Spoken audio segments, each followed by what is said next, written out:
Arnold wept as he ran. He wept from the near-transcendental agony that coursed through his innards like tidal waves of needles and broken glass. He wept when his tongue, already stretched beyond its natural limits, rubbed against his splintered teeth to taste the gristled chunks of his infant daughter, whose soft flesh he had been forced to consume an hour ago. As his knuckles shifted of their own accord to grasp at the matted clumps of blood-soaked hair that had once belonged to his wife. He wept and ran, feeling his rebelling muscles contracting and swelling under his battered skin with each painful movement. He wanted to stop, needed to stop, but he was no longer in control. He was a prisoner trapped and suffering within his own skin. His legs took him over a fence and carried him onto a weed-choked lawn.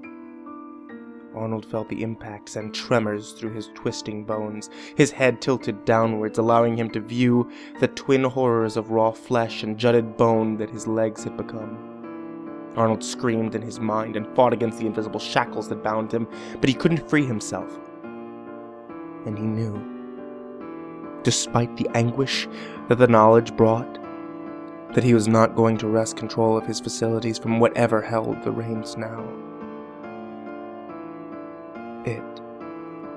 That's all his body was now. Hopped another fence, and bolted past a grimy mirror that sat alone in a backyard much like the previous one.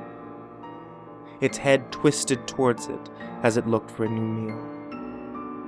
Arnold floated his own mind like a rotting piece of trash in a dark pond, deaf and mute but not numb or blind.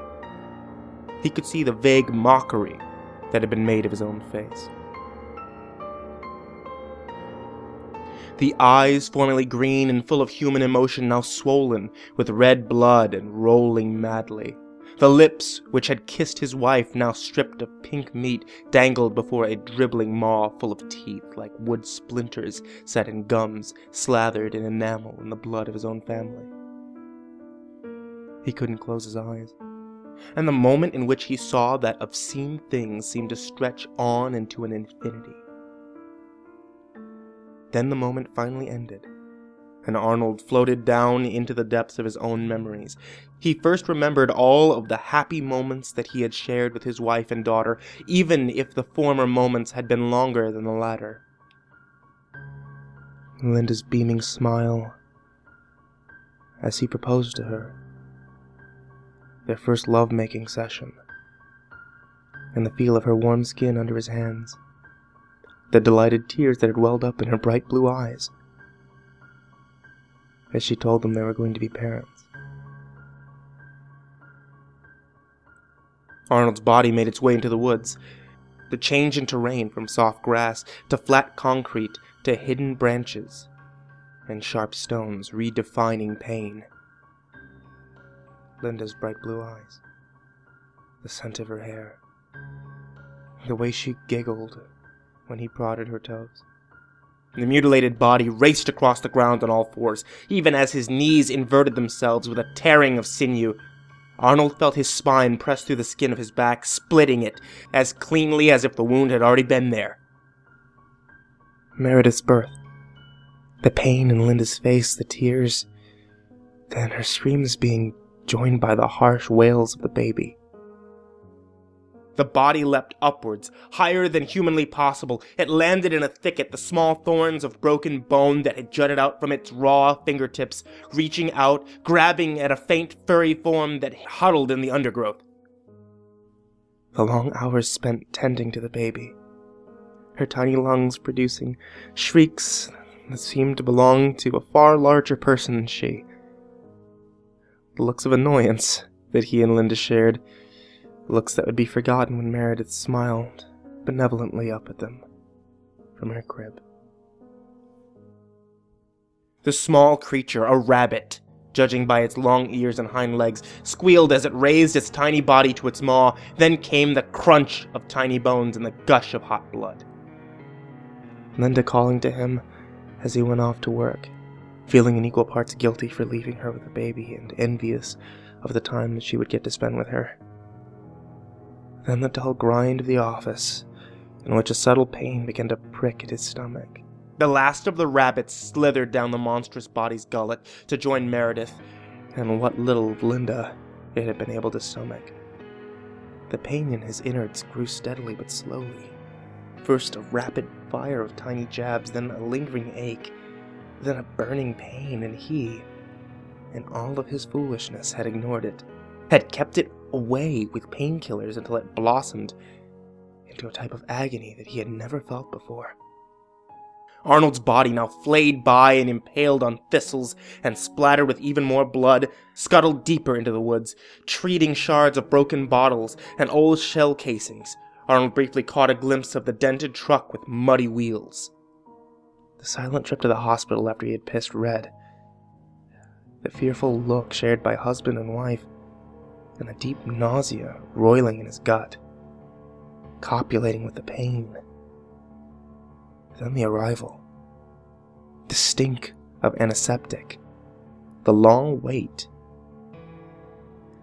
And then the doctor's words.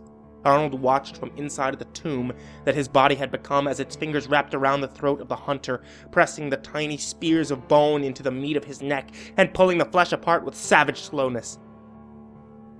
Those words spoken by a man who had said the same words 1,000 times before. I'm sorry, but we discovered several tumors in your stomach and kidneys, and we believe them to be malignant.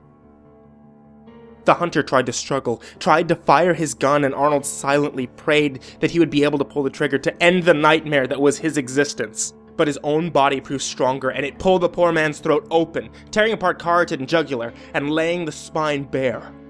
Arnold screamed within the blackness of his mind and wished for it all to end.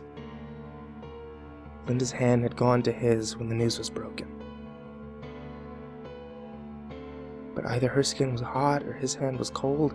He felt a buzzing in his ears and his eyes grew watery as the realization washed over him. The next year had been spent searching and begging and wasting time and money on a cure that both knew to not exist.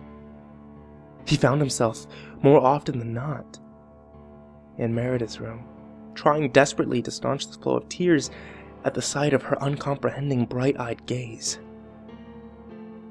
The body finished its grisly meal, allowing the man within to feel its stomach burst under the sheer quantity of meat. His hopes that his hunger would be sated were snuffed out when the body turned and spotted the hunter's partner, standing a few feet away with a look of primal horror written on his paling features. As the days passed, the pain grew worse.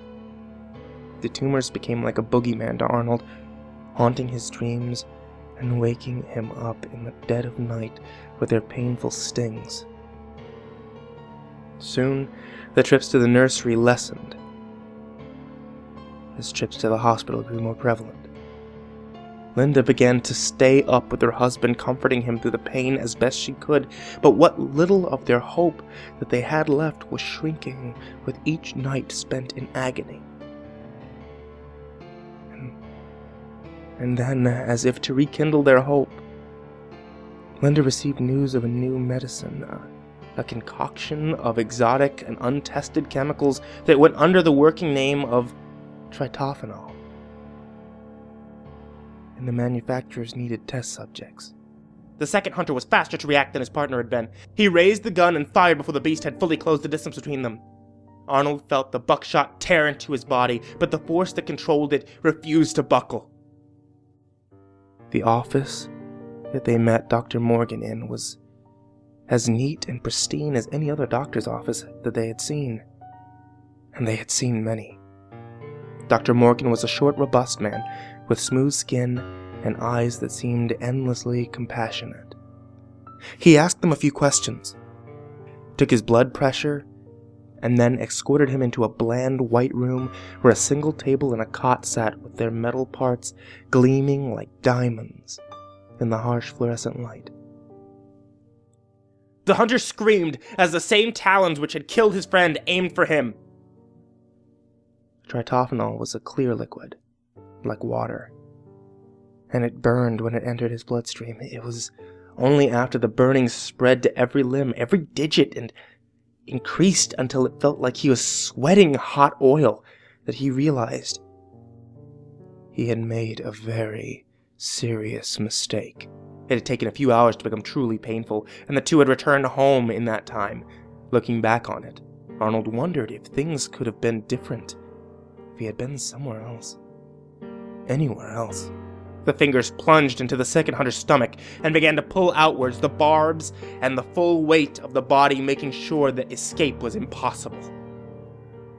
The tritophenol started to twist his body a few minutes after the pain had become almost unbearable.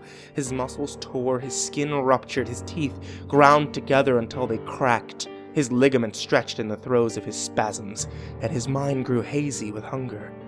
The body limped away from its latest kill, gazing out at the world with Arnold's eyes, looking for new meat. Arnold felt the body's hunger roll through his imprisoned mind like thunder, but he didn't care. He had found an exit, a way to block out the horror of what had happened to him. He turned his attention away from the present and plunged headfirst into the sea of the past, knowing that he had a lifetime of memories to return to. And if they ended before the body gave out, he would just have to start all over again.